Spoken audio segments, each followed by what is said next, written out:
They say she had no eye patch, no skull flags, yet she made Europe's kings tremble like children. They called her a ghost, a shadow in silk. Her name? Sayyida Al-Hurra, Arab queen, Moroccan widow, the Mediterranean's most feared pirate. She didn't inherit fleets. She built them from exile's ashes.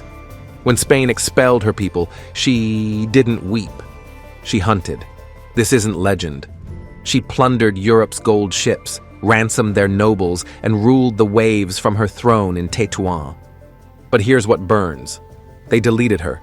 No statues, no books, no series. A woman who terrorized empires, erased like she never existed. Tonight, we resurrect the queen who turned the Mediterranean into her personal bank vault. By the end, you'll be screaming at history itself. Let's begin.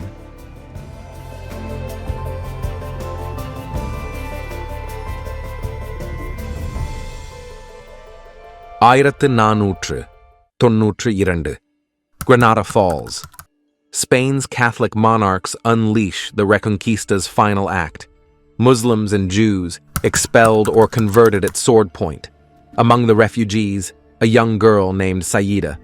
Fleeing across the strait to Morocco, she lands in Tétouan, a city built by Andalusian exiles, carved from grief and memory.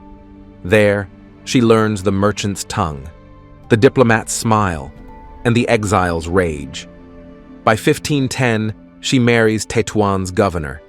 When he dies, she doesn't mourn, she rules, not as widow, as Sitt Al-Hurra, sovereign queen.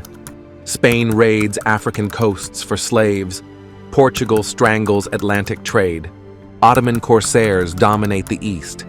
But the Western Mediterranean, from Gibraltar to Tangier, that becomes her hunting ground.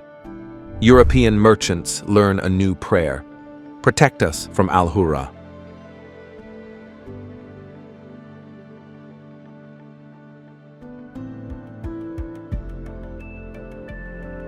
Sayyida doesn't just rule, she revolutionizes. She allies with Barbarossa, the Ottoman admiral who rules Algiers.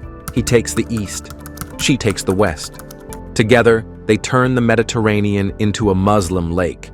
Her tactics? Brilliant, brutal. Flagless ships emerge from fog like jinn. Spanish galleons vanish. Portuguese nobles disappear off Ceuta's coast. Ransom demands arrive in perfect Arabic calligraphy. She doesn't negotiate. She names her price. Gold flows into Tétouan like water. Those who don't pay, they rot in her dungeons, or sail east to Ottoman slave markets. And she commands from the front.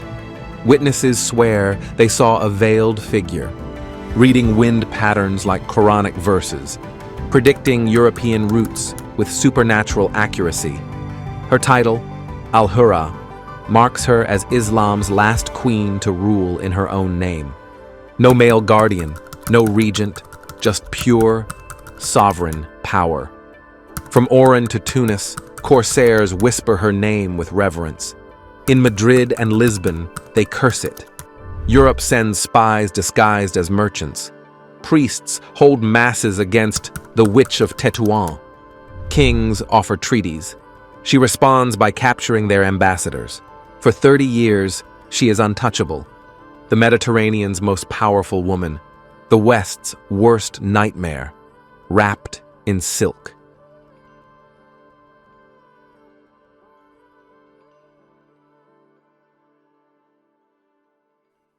Why did Europe fear her more than Blackbeard? Because Sayyida shattered their worldview. A woman commanding fleets, negotiating with sultans, ruling without a man's permission. This wasn't just piracy. It was ideological warfare. Her second marriage, pure power move. Morocco's Sultan Ahmad al-Watasi proposes. She accepts, but makes him travel to her city for the wedding. The king came to the queen, not the other way around. By 1542, the tide turns. Spain and Portugal unite navies. Ottomans turn their focus elsewhere. Morocco rots from within. Sayyida is away, negotiating in Chefchaouen. And that's when it happens. Her son-in-law, the one she trusted, stabs her in the back. He seizes the throne, claims divine right, bars her return. Sayyida doesn't beg, doesn't rage, she simply vanishes. No exile, no fight, just silence. She retires to a coastal villa and disappears from the record. Some say she hid treasure maps in Tétouan's walls, others say she trained new corsairs in secret. Ottoman files suggest she advised Barbarossa until her death. But Europe? They celebrated like they'd won.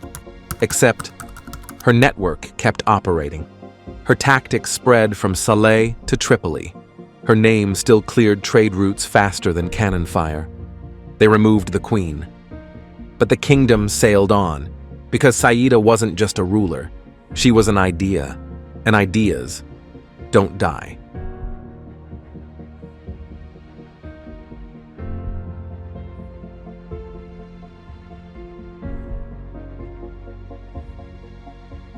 Let's talk about what she actually built.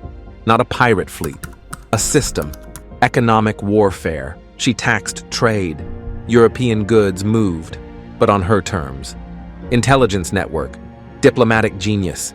She negotiated with Suleiman the Magnificent, cultural protector. Tétouan became a refuge for Andalusian poets, architects, and scholars.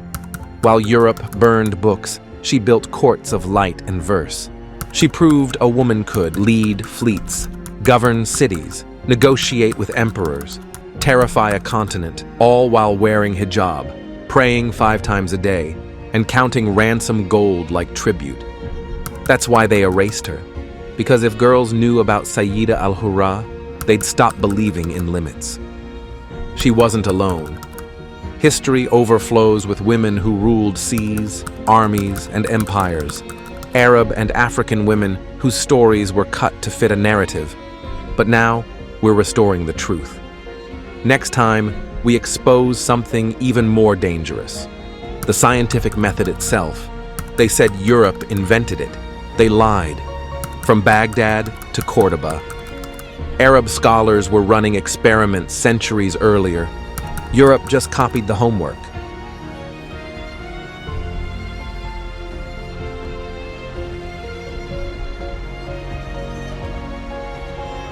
You just met the queen who turned the Mediterranean into her personal ATM, Sayyida Al-Hurra.